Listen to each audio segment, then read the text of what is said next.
محمد رهبر هر دو جهان، محمد رهبر هر دو جهان است، هر دو جهان است. هی محمد محبوب آن ظلمنان است، محمد سرور جمله انبیا، هی محمد خاتم پیغمبران است. او را خوانم همیش نور دو چشمان، هی فدای رای او سازم دل جان. محمد غمخور آسی امتان، هی محمد در محشر شفای مایان، محمد در محشر شفای مایان.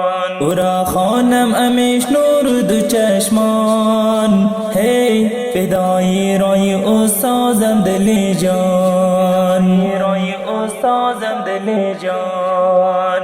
محمد غمخور آسی امتان، هی محمد در محشر شفای مایان، محمد در محشر شفای مایان. محمد رهبر هر دو جهان است، هر دو جهان است. هی محمد محبوب آن ظلمنان است، محمد سرور جمله انبیا، هی محمد خاتم پیغمبران است. او را خوانم همیش نور دو چشمان، هی فدای رای او سازم دل جان. محمد غمخور آسی امتان، هی محمد در محشر شفای مایان، محمد در محشر شفای مایان. محمد صاحب قرآن پاک است، هی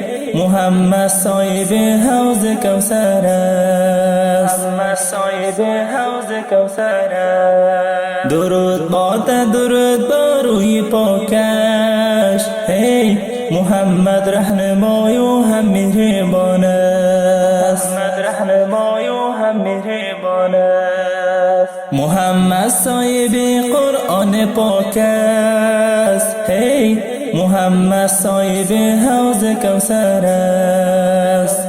درود باد درود بر روی پاکش، هی محمد رهنمای و هم مهربان است، محمد رهنمای و هم مهربان است. محمد رهبر هر دو جهان است، هر دو جهان است. هی محمد محبوب آن ظلمنان است، محمد سرور جمله انبیا، هی محمد خاتم پیغمبران است. او را خوانم همیش نور دو چشمان، هی فدای رای او سازم دل جان.